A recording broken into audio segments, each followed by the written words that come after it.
Melody, appreciate your introduction. And if you'd like to move to the next slide, that would be great. Welcome to the Parkinson's Foundation Northeast Region's Take Time Thursday. Especially, I'd like to start with a special thanks to our friends at Lundbeck for their support of this program. As Melody mentioned, I'm Nancy Nealon, the Community Program Manager for the New York, New Jersey chapter. During this time of physical distancing, we hope that you are able to stay healthy and safe at home.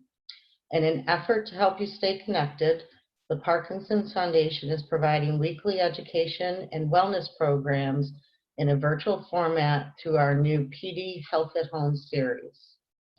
We hope that you'll join us every Thursday and look forward to this unique opportunity to stay connected virtually and to hear from local experts, volunteers, and members of our community.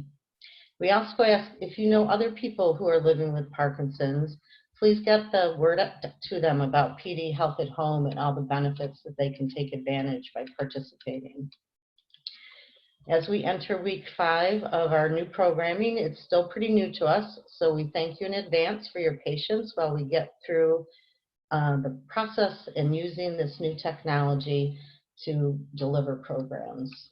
And also, Melody mentioned that you can feel free to leave us any questions in the chat box, and we'll get to those as many as we can by the end of the program.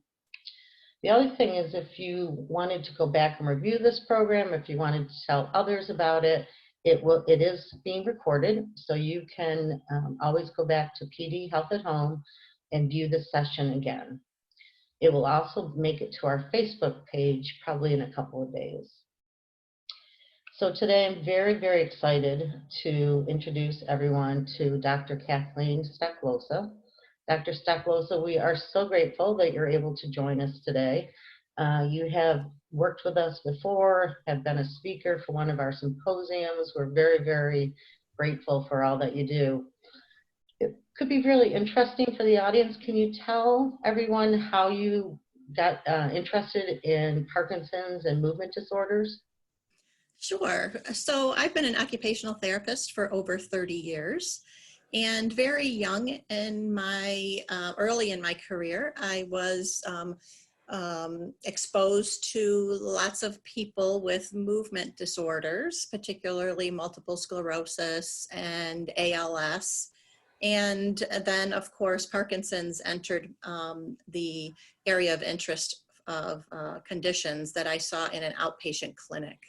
And so I teach students of occupational therapy at Nazareth College now. And one of the topics that I teach is Parkinson's disease, its assessment, intervention.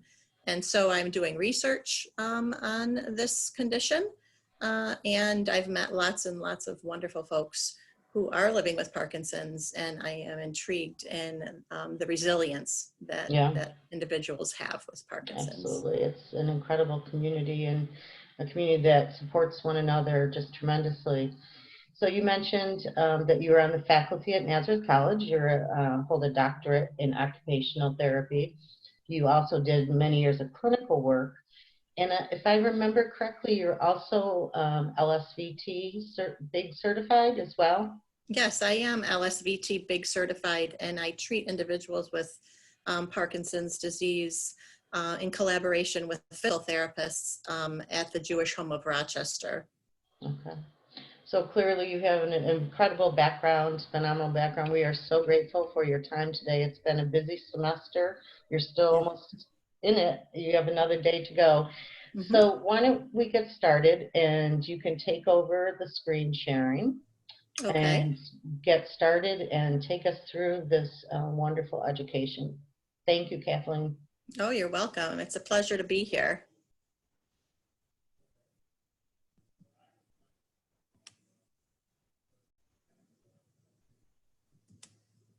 So I think that I am going to be sharing my screen. Yep. Melody, you have to end yours, I think. There you go. Thank you. So thank you so much for having me. And I hope to Oops, wait a minute. I hope to present to you some practical tips for it's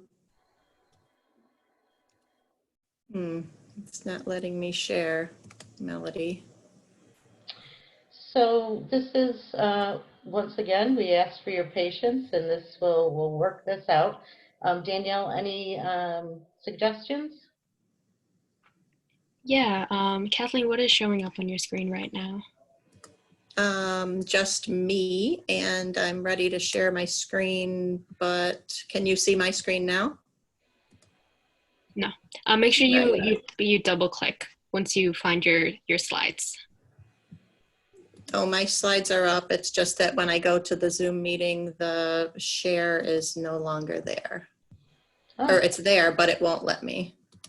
Oh, there we go. Never mind. Yay, there we go. All right. How are we? Better? Perfect. All Yeah. right. Oh, yeah. So I'm hoping to talk about practical tips that you can integrate into your daily lives to make doing your daily living activities more fluent and simple, perhaps. And what I hope to do is to very briefly review some of the symptoms of Parkinson's, obviously, to just bring attention to what I'm going to be talking about.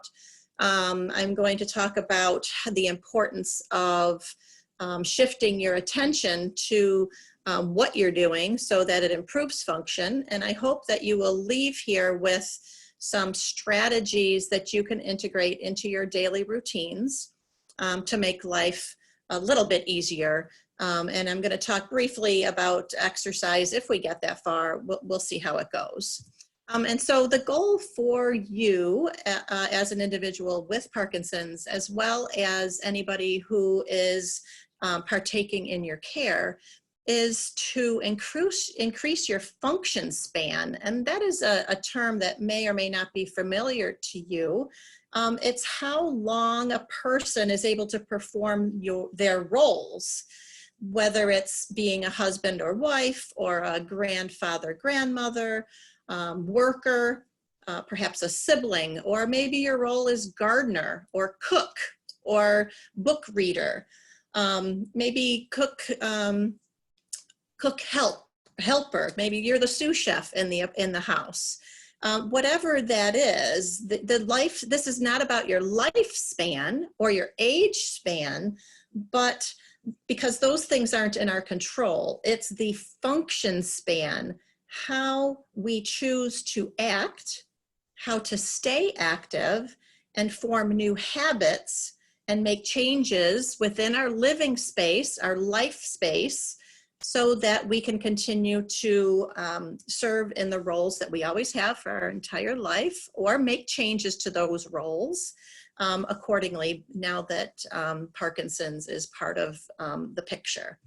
And so just as a quick review, I want to point out the terminology of non-motor symptoms from motor symptoms. And a lot of attention is paid to motor symptoms. I like the acronym TRAP, which is the motor presentation of tremor, rigidity or stiffness in muscles, a little bit of akinesia, or otherwise known as slowing or freezing of movement, and of course, maybe postural instability or loss of balance. I think that these terms are probably familiar to you, and this is what a lot of research is being done on. This is not what I'm going to focus on today. I'm more interested in talking about the non-motor symptoms of Parkinson's disease, because these symptoms tend to begin way before a diagnosis of Parkinson's occurs.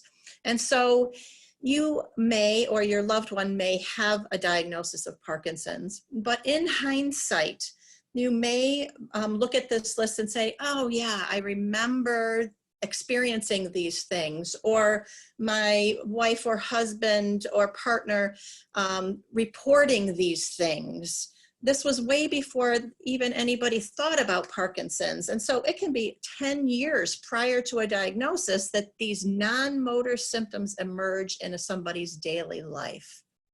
The thing about these non-motor symptoms, though, is that they continue once the motor symptoms come on, and people, all of a sudden it's about their walking or the rigidity or the tremor in a hand or foot. But the non-motor symptoms continue throughout the course of your life.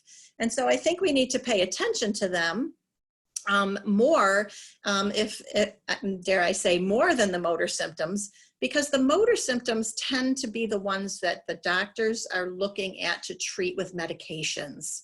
And yes, the non-motor symptoms can also be treated symptomatically if you have them. But non-motor symptoms can also be treated or self-managed by you and a caregiver or a therapist. And you can implement things throughout the day to make life easier. So this is why I'm going to focus on non-motor symptoms. Okay, and so you'll see that you might remember in hindsight before your diagnosis having some sleep disturbance, and you're familiar with this, maybe some restless behavior, maybe some difficulty getting to sleep or staying to sleep, maybe dizziness when going from sit to stand, maybe some early memory problems or doing calculations, or just feeling like my thinking is slower. Maybe the absence of smell or taste precluded your diagnosis. Maybe some depth perception was lost, or some visual perceptual changes that I'm going to go into more in the upcoming slides. Or even the calibration or the size of voice, say the volume of your voice, or the size, the smallness of your movement, like the shuffling of gait. That's what I mean by calibration. Anxiety and depression are common to preclude the Parkinson's diagnosis, because oftentimes the individual with Parkinson's knows something's changing, but it's not serious enough or impacting function enough that you bring it up. You might talk to somebody who's really close, but there's some anxiety about something's changing in my world, and I'm not sure who to talk to about it. And there's other symptoms that can occur way before a diagnosis. And so we know that the treatment generally includes these things, right? Medications, physical therapy, speech therapy, occupational therapy, that's me. There's deep brain stimulation later in the diagnosis, and there's lots of other emerging treatments that are coming into the spotlight for Parkinson's. So it's really very exciting. What I want to talk about is how you, as people with Parkinson's or their caregivers and loved ones, can help self-manage the day-to-day activities. And so when I say that, I'm talking about doing something in the environment. The left column shows the environmental things that we're going to talk about today. I have actually 10 topics, the 9 strategies on the left, and then exercises number 10. So I'm hoping we can get through this. And so these are strategies that is all about how you set up your environment to be more successful and independent in doing your activities. An OT looks at the person, the environment, and then how you perform your activities or occupation. That's where occupational therapy comes from. So the person, that's you with Parkinson's, that's usually managed by the physician and medications and other things. The environment is what I want to focus on here, is what can we do in the environment? Okay, and the occupations or activities you do every day. So I think that in the exercise column, many of you are familiar with the benefits of these sorts of things: non-contact boxing, yoga, tai chi, maybe LSVT big. We'll talk about it in the end if we have time. And power. And I know if you attended a previous Thursday session, that was the topic of a physical therapist showing you about these exercises. Dance is also a form of exercise. So let's get on to the external strategies for the environment. So let's just summarize and remember that every strategy that a therapist would be recommending for you, as well as every strategy I'm going to suggest you can self-manage on your own, has one thing in common, and that is to bring attention to what you are doing. We understand that in Parkinson's disease, the problem in the brain, the impairment due to dopamine depletion, occurs in the deep structures of the brain. You see that illustration, it's in the deep core, right? It's a very small part of our brain. And so by that small core is the automatic functions, things we don't even think about, like blinking, like making facial expression, like changing our position in our chair when we get sort of stiff or one of our legs goes to sleep or something like that. These are automatic things. We don't think about it. But the idea of these strategies is we need to raise attention, get out of the automatic mode, which is the part that's having the problem, and get to the rest of that brown area with the squigglies, the cortex, because the massive part of your brain is not affected. So if we can raise the attention to the cortex, get out of automatic, then you will function absolutely normally. There is nothing wrong with the cortex. The cortex is where the motor strip and the sensory strip and our emotions, if we can just get our attention to the good parts, then everything works really well. Okay, so even things like eating, you tend to, you can just start shoveling French fries or potato chips in your mouth. You're just eating. You're not really paying attention, right? It's mindless eating, especially at night when you're watching TV or you're having conversation, drinking coffee. Eating is an example of something that we do automatically. And so when people with Parkinson's have trouble all of a sudden feeding themselves due to either a tremor or halting, freezing behavior of their hand, all we need to do is bring attention to what you're doing. The action goes to the cortex, and all of a sudden you can eat just like before. It's not that it's gone, it's just being suppressed from the dopamine issue, okay? And so we have to create new habits.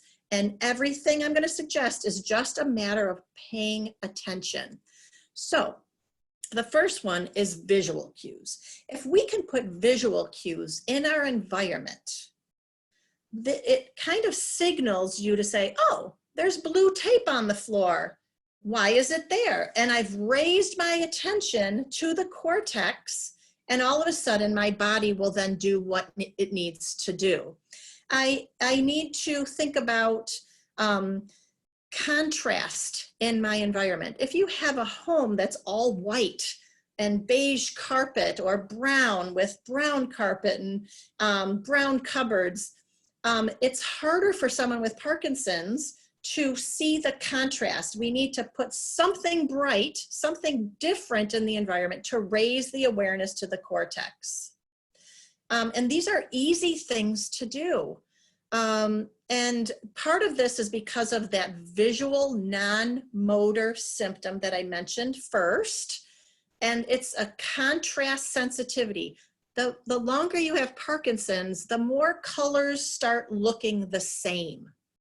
And so adding contrast makes up for that visual change and raises the level to the cortex. So I have some examples. This is my bathroom. And I put blue painter's tape right across the threshold. And what we know is that when people are moving around their home with Parkinson's, you may start slowing as you get into a narrow space, like every doorway. Or into a cluttered space. Maybe your office is a mess, or your dining room table is a mess. That's it. I know I'm speaking from my own. And so if you have this tape here, it signals to my brain, oh, there's blue tape. I just raised the awareness to the cortex. And as I walk through this, I'm going to step over that tape.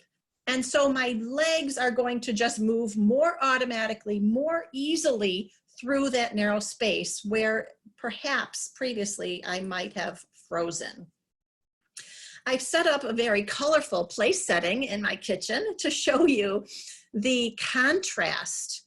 This is easy for a caregiver to do. Just think about the color of objects while eating. Remember, if I put a black plate and a glass, the person with Parkinson's may not be able to see the difference. So when I'm eating, I may not know what I'm reaching for. My depth perception may be affected. But if I see the green cup, I'm actually going to say to myself, oh, a green cup. Raise it to the cortex, and I'm going to reach and very simply go for the green object. It will be more automatic. Okay? So contrast in the environment changes the visual cues. One thing that people often report is difficulty with stairs. And so there's stickers of rocks that encourage people then to say, step up over the rocks. Look at the contrast in that visual space. And that raises to the cortical level, and the steps become bigger and bigger and bigger versus something where you're not sure where your foot's going to land. And then tape on the floor. The intention and the cue here is step over the tape, which will encourage somebody to make larger steps instead of shuffling their gait, which is classic in Parkinson's, right?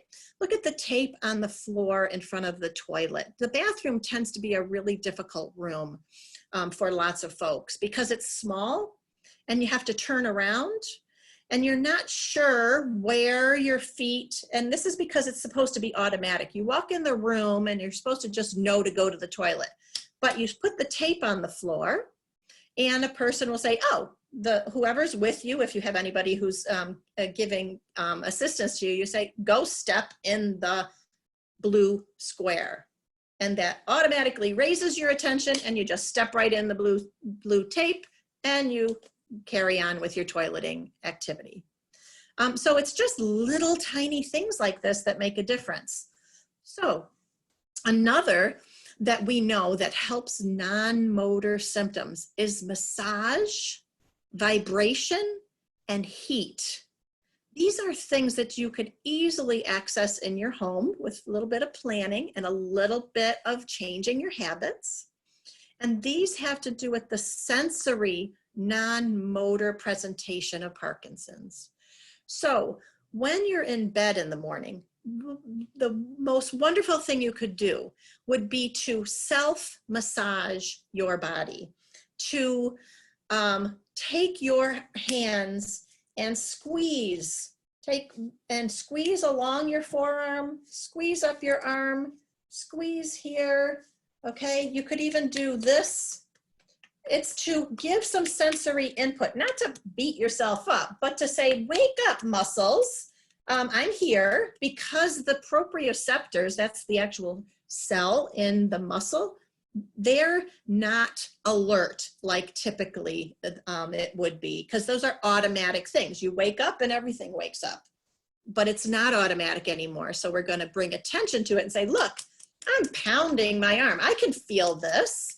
And I'm bringing blood flow to the area. I'm waking it up with attention. And then when I move to get out of bed, I will be better at rolling to my side and getting to the edge of bed. And if I pound my feet on the floor a little bit or pound my thighs and calves, I then stand up and I've got all this sensation in my body and I will walk right to Wherever you go first, I go right to the toilet, right to the bathroom. That's where I'm heading when I first get up in the morning.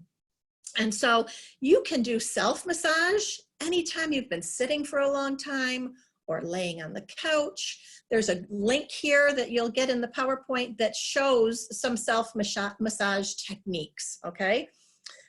Is in addition to just manually giving sensory input, you could use a massager. I usually recommend even like an electric toothbrush or a man's electric razor. It has a little buzz to it, right? Or you could buy something like this on the screen, the handheld, that's just from Amazon. It's cheap, $8 if you have that. And again, you just move it up and down your arms, up and down your chest, thighs, calves, feet, bring alertness to it, and then your arms and legs will move more naturally like you want it to, okay? You can use heat, stiffness in the back and neck from the rigidity. Rigidity is the motor symptom, okay? But the heat, the stiffness and maybe the pain associated with that, heat actually reduces muscle tension. And because it's sensory, it brings awareness to the area. Again, I'm bringing it to the cortical level. So using a heating pad, using a rice bag to reduce anything that's a little sore or stiff, put it next to the lounger, put it next to your couch, just have it there so that it's in your environment. You see, this external strategy, these three things are easily done by yourself, by your caregiver, or just put there as a hint. Have that little orange massager right next to your table. And when you look at it, you're gonna say, oh, it's orange. Number one, it's a contrast color. And say, oh, I'm gonna wake up my body before I get up and move to the kitchen, for example. Okay. Muscle tension is another way of preparing your body to move. Now this video is pretty funny, so I'm gonna show it, okay? So basically, the more you tense your muscles, in the previous slide I said massage them, vibrate them, heat them. This is actively tensing, okay? So I'm gonna give this a shot, and we're gonna watch this young gentleman, and he's going to show us a gluteal squeeze, okay? And let's see. Let's watch. Watch what he's doing. See what he's doing? He's squeezing his butt. He's going up and down and he's holding it. He's squeezing his butt. And by doing that, there's several things going on. He is,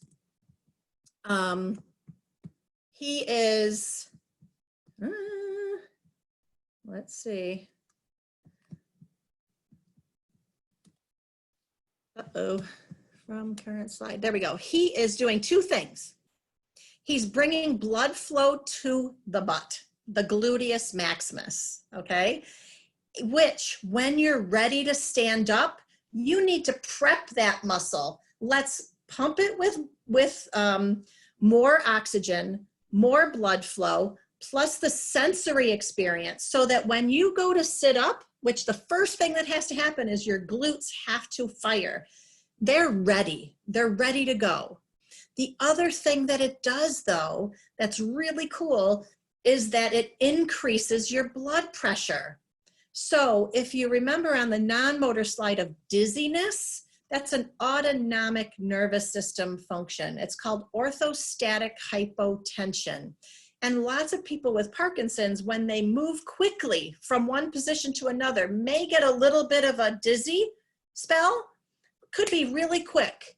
Well, what you need to do is increase the blood pressure above your waist to prevent that from happening. So a gluteus squeeze, just squeezing your butt up, up, up, up, brings your blood pressure up. When you stand up, then you won't get the dizzy. And so it's a really simple thing to do to help on a day-to-day basis. And that's true for any muscle. So muscle tension is something you can do for yourself to prepare for movement and also reduce any dizziness. Okay. Now, the next thing I want to show you is some big hand exercises. This is not part of a certified program of big. This is something that I, as an OT, really like to do. OTs like to work on hands and hand function and the things we do every day, like your hygiene, like fasteners, buttons, and zippers, and writing and eating. These should all sort of be ringing a bell of, yeah, maybe sometimes these things interfere in my day, and it's not what it used to be.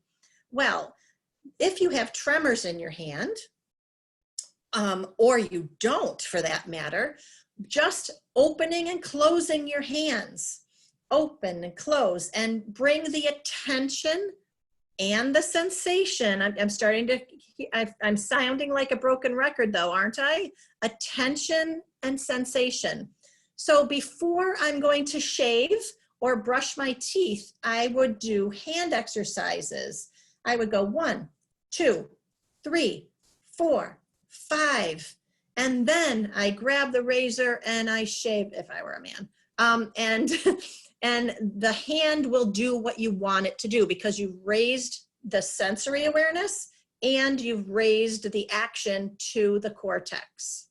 So hygiene, brushing teeth, I might actually go like this because that's the action of brushing a teeth, really exaggerated back and forth. Okay, these are arm and hand exercises, or up and down, up and down, up and down. And then I grab my toothbrush and I go doot, doot, doot, doot, doot, doot, doot, doot, and it comes out just like I used to do, no problem. Okay, there's a link here with the times of the video. This video is only a few minutes, but it shows several exercises that can be used. So fasteners are sometimes difficult. Buttons, zippers on your pants. So just do a hand exercise of squeeze each finger like this. 1, 2, 3, 4. 1, 2, 3, 4. And then go for the button. And your fingertips will be more aware and it will go more smoothly.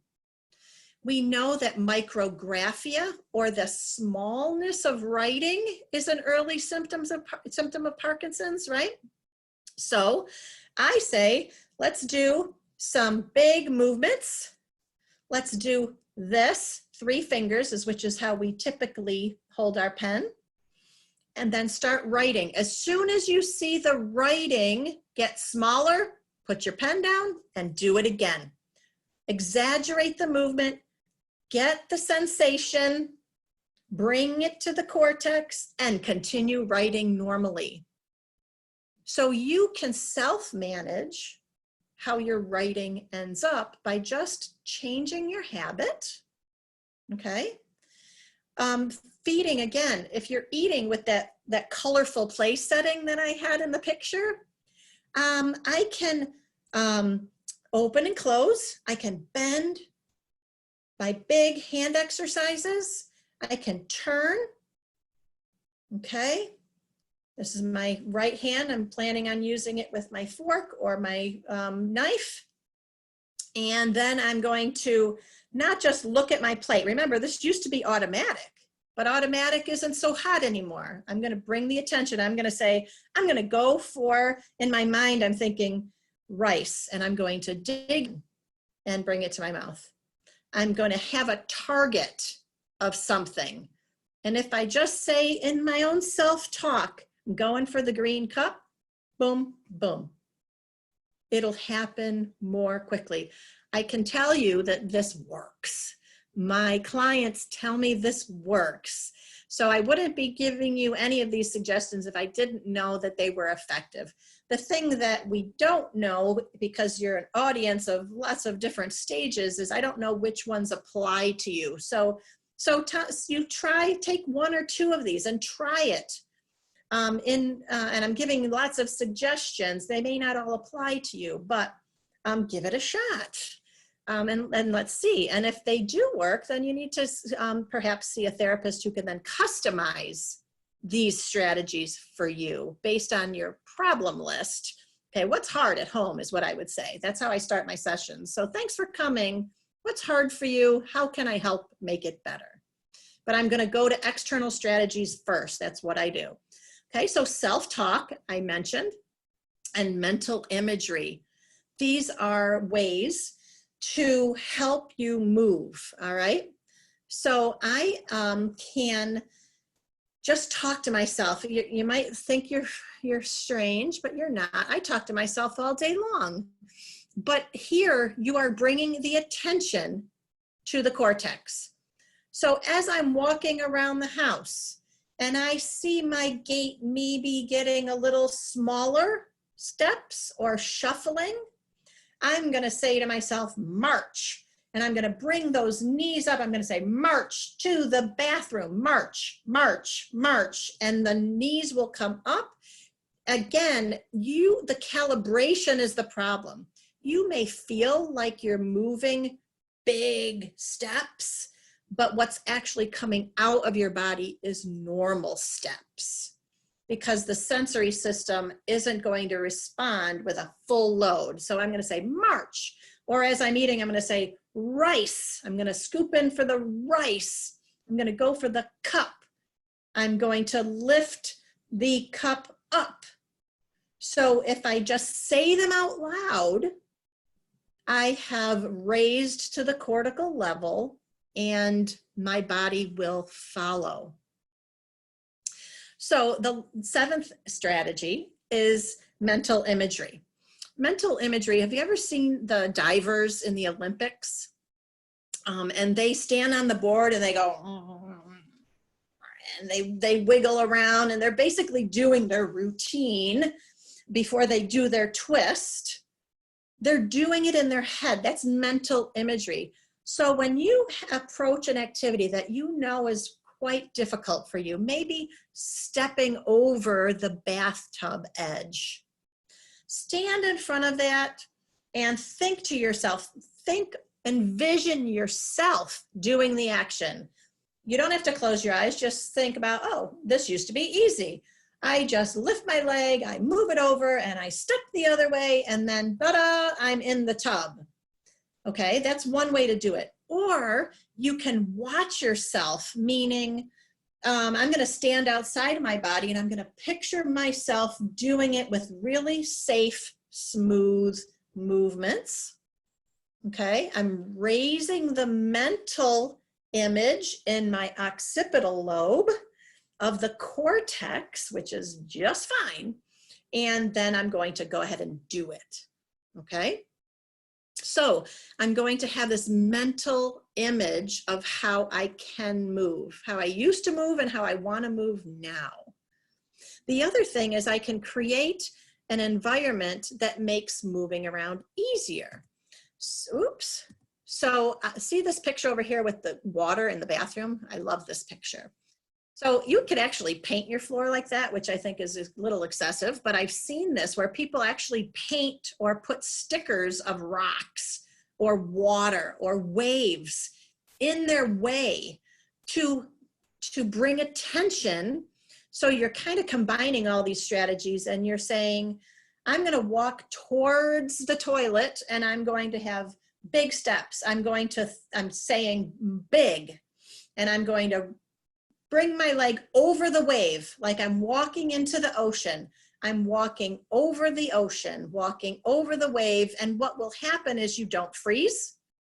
You don't have a small movement, and you're very safe because we're all on high alert when we walk over waves, right? And if you actually have a mental image of big boulders, like you're doing a hike, you also have very much alertness to your core and your balance. And you will step over those rocks with great care just to move around your house. The more you use mental imagery, you could be talking to yourself. You might even have some tape on the floor. You see, they all can be used together. That's the beauty of it. And if maybe sometimes you're aware of one thing and not another, but the next time you go in, you're aware of a different strategy. So that's the beauty of it. You could use rhythm. I love this. Put on music when you're eating and find the rhythm of the music, okay? And eat to the beat, okay? Sing a song, okay? And move with the beat. Music is in the cortex. Our body uses music, and when we sing, we're using a different part of the body. It is not the basal ganglia where we need dopamine. It has nothing to do with it. Okay, so when you're singing as you move, and you can create a beat, maybe you have a metronome on your phone. There's lots of apps where it just goes tick, tick, tick, tick, and you walk to the beat, or you reach to the beat. You're going to empty the dishwasher, tick, tick, tick, tick. Put the glass in the cupboard. Put the glass in the cupboard to the beat, beat, beat. And your body will follow very nicely. Okay? These are strategies a caregiver could easily implement in the living environment. So put on the radio and beat with your foot, and your loved one, your spouse, your partner will also hear it if you bring it to their attention, and then say, okay, let's get up and walk to the bathroom. Let you hear the beat. Do you hear the beat? Let's go, let's go. Does that make sense? It's really neat. It works for dressing too. So you have a beat, and you put your arm in this one, and then you put your arm in this sleeve, and then you put it over your head to the beat, and it'll just come out more naturally. Okay? Now, of course, I wouldn't be a good OT if I didn't say there's equipment out there, right? There's equipment out there. I'm not a huge fan of equipment for individuals with Parkinson's, but there are certain things that are really essential for safety, so I would be remiss to not mention it. You could put grab bars or handles anywhere in your house. Where's a tough spot? Where do you freeze? Where do you get tired? Put a chair there. Take a load off. Do some gluteus squeezes, okay? Do a little massage, and then stand up and carry on. You can do little handles. It doesn't have to be a big grab bar like in the bathroom or the toilet area, but those are certainly wonderful. Shower chairs, shower benches, toilet frames. It's way easier to get up from the toilet when there's arms right there for you. Okay, so these are some generally well-known adaptations and equipment. If you're not familiar with these, then we need to have more talks about it. But I think a lot of people do. Okay, so the whole idea of all these external strategies, however, is that it's very fatiguing. The more you bring what's automatic to the cortex, you have cognitive fatigue. And the caregivers really need to understand this, that the more you're bringing attention, the more you're taking energy, okay? And so energy cannot be depleted, otherwise we're gonna get unsafe, right? So cognitive fatigue is a result of all of these strategies in our day-to-day life. You add cognitive fatigue to physical fatigue, and you have to just be really aware. Just when somebody might be sitting around, maybe doing some reading or writing of letters at the kitchen table, but working on writing and working on gluteal squeezes, for example, that is cognitive energy. Be careful not to just assume that there's not fatigue involved, okay? It's really important.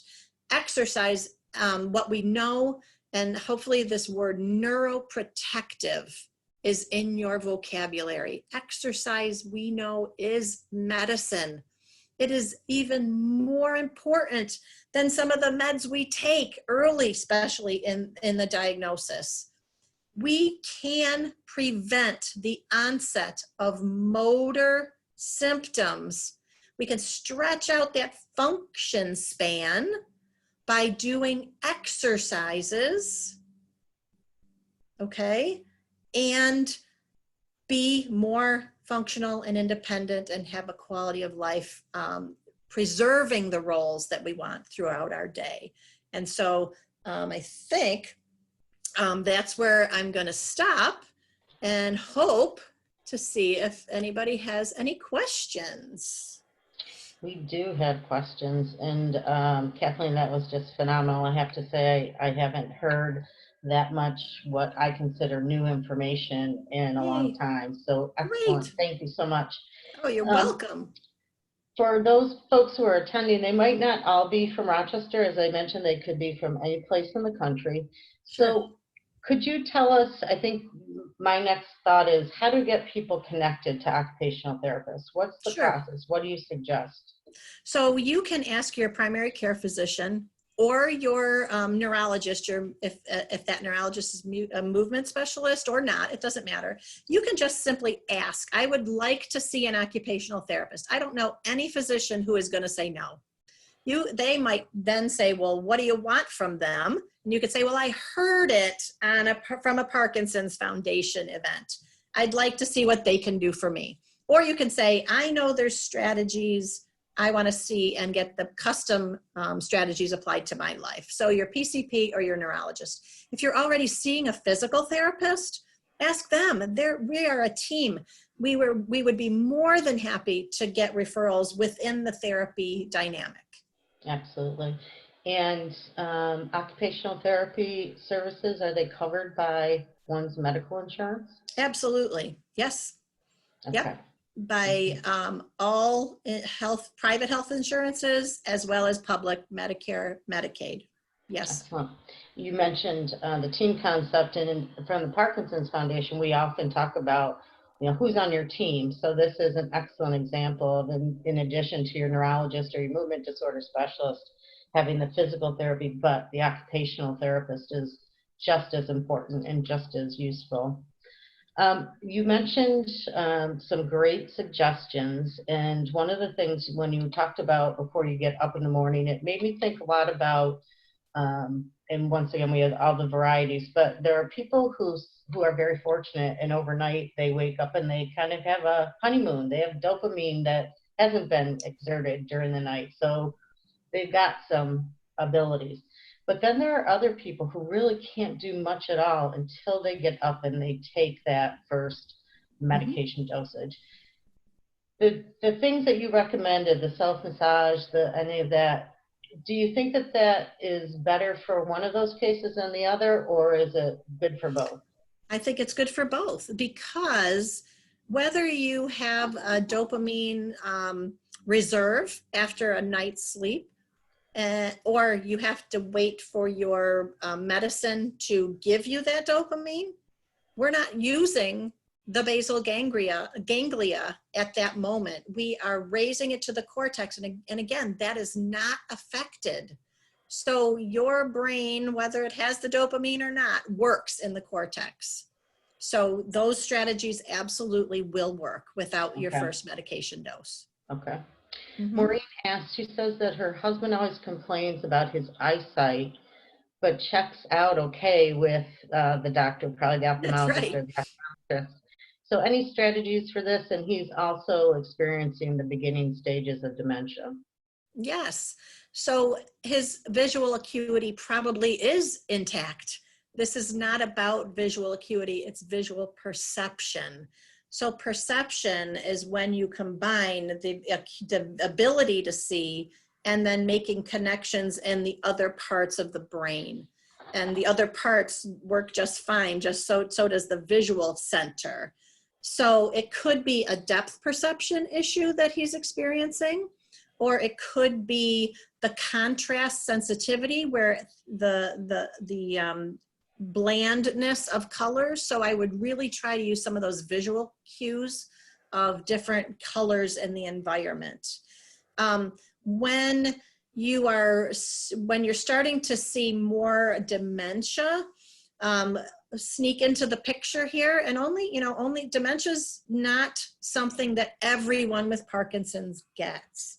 So it's important for everybody to hear me to say that. But if your husband is starting to have some dementia, these external strategies are even that much more important, because it's going to be hard to, if that cognitive decline occurs, to learn new things. So now is the time to bring attention to the external strategies, to establish a habit and a routine, because even if dementia progresses, those splinter skills, those things that are new habits, do not go away. You may notice that he still can get dressed or still tie his shoes because it's automatic. So the more you put the strategies in soon, now, it'll become automatic as a routine, I should say, not automatic from a dopamine standpoint, but more routine for him.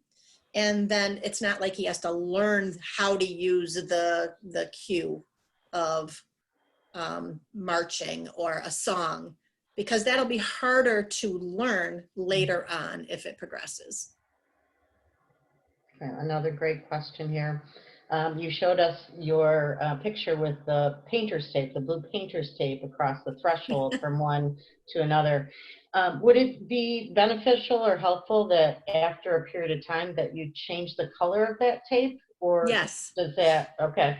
No, absolutely, right. So again, it has the novelty of it is what's important. It's both the visual contrast, but also the cue of step over the tape or step over the rock, right? But from a visual standpoint, that novelty, yeah, make it orange, make it pink, because you know what?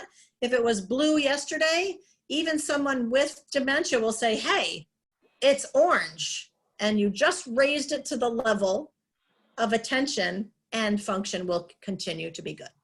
Excellent. That's an excellent question. Yeah, great suggestion. You have people thinking. It's just good. Perfect. Any suggestions about the length of time, the number of minutes someone should do the big hand exercises before starting the task? It varies from person to person, but I would say, I would do 10 repetitions. Okay, 10 repetitions. Okay, and see how long that lasts. So my example of writing, if I do 10 and I write 2 lines before it starts getting small, try 20 and see if you get 2 lines or you get 4 lines. How much sensory awareness remains after a certain number of reps. With that same concept with moving the fingers, would that apply to, I've often heard women in particular talk about the difficulty of putting in earrings or trying to put on a bra.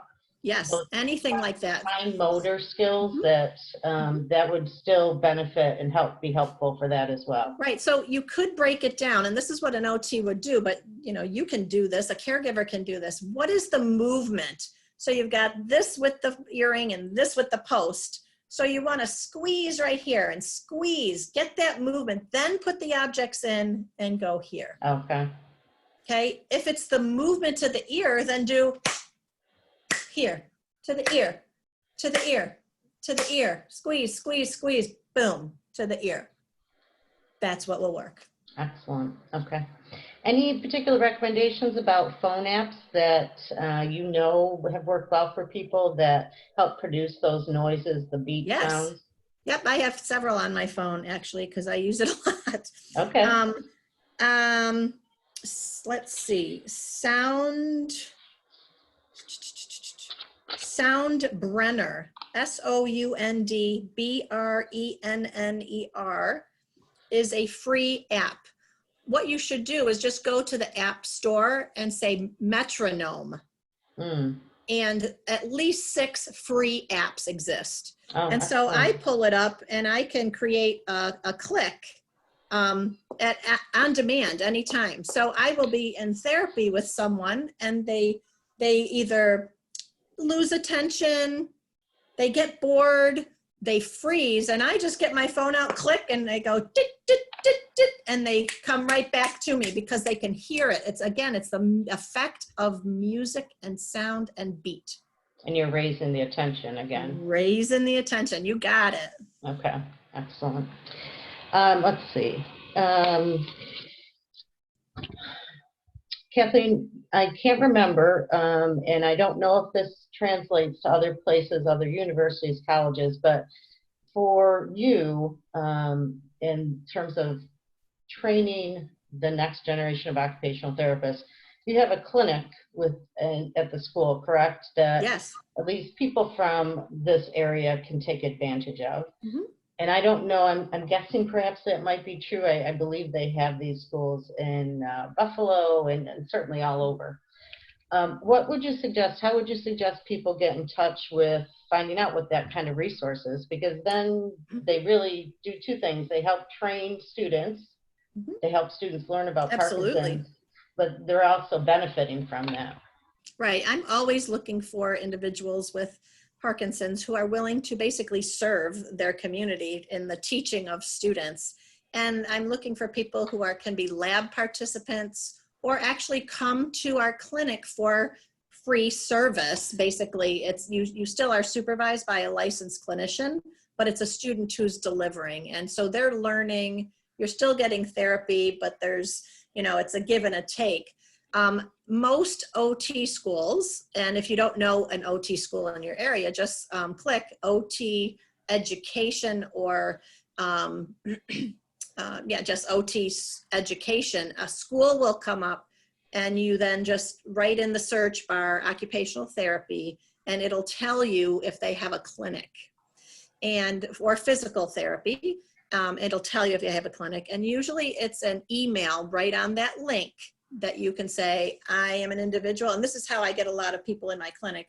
They just, through the website, say, I'm interested in coming in for services or to help in the education of future therapists. And we're like, yes. Yes, and we will keep our fingers crossed that everyone can get back on campus and we can start all this up again very soon. Well, and if we don't, the plan is we're going to do telemedicine. Okay. So we can't stop training our students. So we will also be looking for people who would be willing to do something like this, where you have the conversation of what is your functional limitation, and with a student and a faculty clinician, we would work specifically on individual scenarios. Excellent. Thank you, thank you, thank you. This has been so wonderful, so marvelous. We so appreciate you being with us today and sharing all of this knowledge. And I want to thank everyone who attended with us today and had the privilege of hearing from and learning from Dr. Stoklosa. We have a couple other things that we want to bring your attention to that are coming up. Of course, our usual plug for our PD Health at Home, that continues on a weekly basis. But also, and let me mention, so you don't miss next Thursday, our guest will be a registered dietitian, Beth Kidzitz, and she's going to be talking about Parkinson's and healthy eating, which is also very important and helpful to know. We have a great expert briefing next Tuesday, and I believe we have a slide for that. We'll see if that comes up. Yep, Tuesday, May 19th, Beyond the Diagnosis, Managing Changing Symptoms. So 2 wonderful speakers. Once again, just go to PD Health at Home and you can register for any of these. And for care partners, this Saturday, the Parkinson's Foundation Caregiver Summit will be happening. And you can simply go to parkinson.org/summit to register. We understand that we now have over 2,000 people registered from 30 different countries, something you don't want to miss. But like almost everything we do, it will be recorded and available on our website later. So we hope to see you next Thursday. There's lots of information you can always check out from our website. And don't forget about our helpline and our wonderful helpline specialist, 1-800-4PD-INFO. Thank you so much, everyone, and we'll see you next week.